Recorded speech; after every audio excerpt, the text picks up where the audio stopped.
Welcome back everyone. Now in the last video we had started to look at the ways to avoid being deported from the United States. And as I had mentioned in the previous video, as an immigrant myself, this is something that I know is very critical and needs to be avoided because of how complicated and costly the process might be. So might as well invest in it, but do it the right way so that you will have the desired outcome.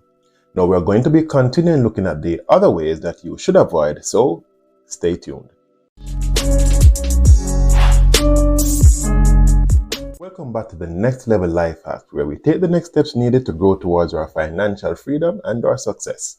Now let's continue with the ways that we should be avoiding being deported from the United States. The fourth way to get deported is marriage fraud. And this as well is very common, yet very expensive. The cost of this that I'm hearing in the streets has tripled since COVID. And especially because the risk is becoming so much higher, the cost is becoming higher as well. So you have to be careful what you're doing, because if found out, then you could be facing deportation measures. But look at the weird way, because sometimes we're putting ourselves at risk as well when we do these things. Look at how this case was found out as well.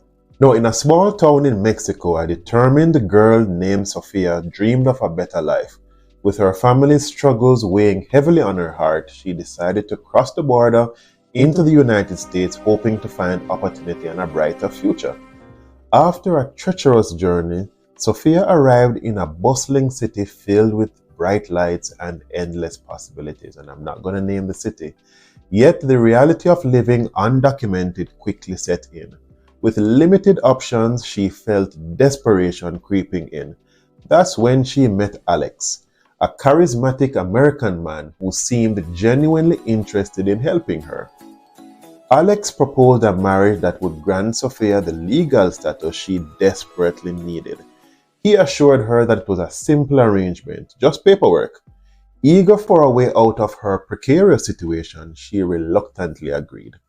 At first, the arrangement felt safe, but soon Alex began to show his true colors. He made it clear that he expected more than just a marriage certificate. He became possessive, demanding intimacy in exchange for the security he had promised. Sofia, feeling trapped and frightened, firmly rejected his advances, insisting that their agreement was strictly business. As the days turned into weeks, Alex's demeanor shifted from charming to menacing. His frustration at her refusal turned into emotional and verbal abuse. Sofia felt isolated and scared, unable to escape the grasp of the man who had promised her safety. The breaking point came one night when Alex's rage escalated beyond words. He slammed the doors and hurled insults, cornering her in the apartment, fearing for her safety. Sofia dialed the police. When they arrived, the situation quickly spiraled out of control. In a twisted turn of events, Alex claimed that Sofia had only married him to gain citizenship. Casting doubt on her intentions, the officers, unable to discern the truth amidst the chaos, took her for questioning. Despite her tearful protest and the evidence of his abuse, the legal system, bound by red tape, saw her as the illegal immigrant. Days later, Sofia was deported back to Mexico. What a strange twist of fate and events. She thought everything was going well, and then out of this abuse, she was forced to contact the police, and then he twisted the situation on her. And because he is the citizen and they are not sure of what her intentions were, and because the original entry into the United States was crossing the border illegally, then they took his side as the right side, and then she was deported. Now, in the case of getting your documents, even through marriage, it is becoming much more complicated. There is what is known as a request for evidence, that they ask you to provide evidence that your marriage is legitimate. They will ask you things for example, bank accounts that you have joined together, showing photographs from you were dating, the wedding ceremony, showing that you and friends were hanging out together before the marriage, and also if you have any children together or any assets that you have together like house, car, if even you are on an insurance policy together. Now, immigration has also been known to randomly appear at odd hours in the night or morning at the address that you claim that you live at together to prove that you're actually there living together, and they do have the right to inspect the dwelling for signs that you actually are in a relationship, staying together, and that it is actually a legitimate marriage. So you have to be careful as to what you're doing, because you could be digging yourself deeper. Now, once it is that you have found to commit fraud, it is almost impossible. Up to the time of making this video, I know of it not being possible once you're charged with fraud for you to actually be granted legal documents in the United States. Some persons might object because you might know more, and I'm willing to take your correction. But I know of it being moral turpitude, that it is highly offensive, that if they find any act of fraud or any other wrongdoing, that you can be seen as someone to be granted documented status within the United States. So you have to be careful. Now, the fifth and final way is to be what is known as a public charge. And basically this is that the United States government does not want to bring in someone that they think is going to be a burden on their benefits or their economy or their finances.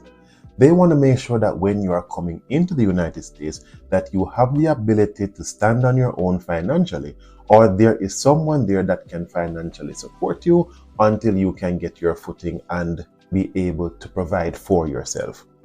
Now, what it is that the public charge rule is a U.S. immigration policy that can affect the eligibility of certain individuals for immigration benefits such as visas and green cards. It is generally stating that individuals who are likely to become a public charge, meaning they are likely to rely on government assistance programs for support, may be denied immigration benefits. So some persons erroneously, while filing for their green card or even their citizenship, they begin to live off the government benefits, not realizing that they are setting a track record for living off the government benefits. Then the government sees them as a responsibility, as a burden, and not grant them their documents. Now, this is up for debate because in 2019, Trump had instituted this and implemented it significantly, but since then it has been known to be undergoing some consideration and maybe some relaxing.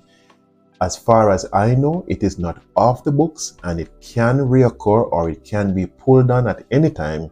So the best bet is to delay you taking advantage of any government benefits until after you have obtained your documents, whether it be your green card or your citizenship, so that you are not proving yourself to be a burden on the state. Now, I mentioned some of them before, but the list of things that you need to be careful of are the cash benefits, like the SSI or the TANF, Medicaid, excluding emergency Medicaid, and the publicly funded long-term care programs, especially if you are not well or if you have some chronic illnesses.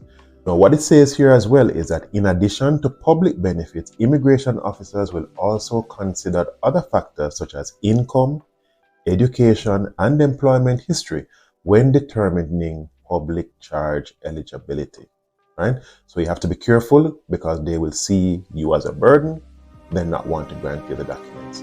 And there you have it, my friends. Now, these areas, hopefully, if you review them, if they apply to you, or if you have intentions of doing any one of them, be careful, think twice, because it can further jeopardize you in terms of really becoming a documented worker or a documented person in the United States. Being an undocumented person really limits your ability to live a fulfilling and to live to the standard that you should or could be living at, and it places you at risk of losing everything that you have accumulated over the years. Now, as usual, my friends, if you know of anyone that might benefit from any of this information, please share it with them, because as I said, as an immigrant, I understand the need to improve your standard of living and to have the best opportunity for a better quality life. Now, as usual, thank you for watching and see you in the next video.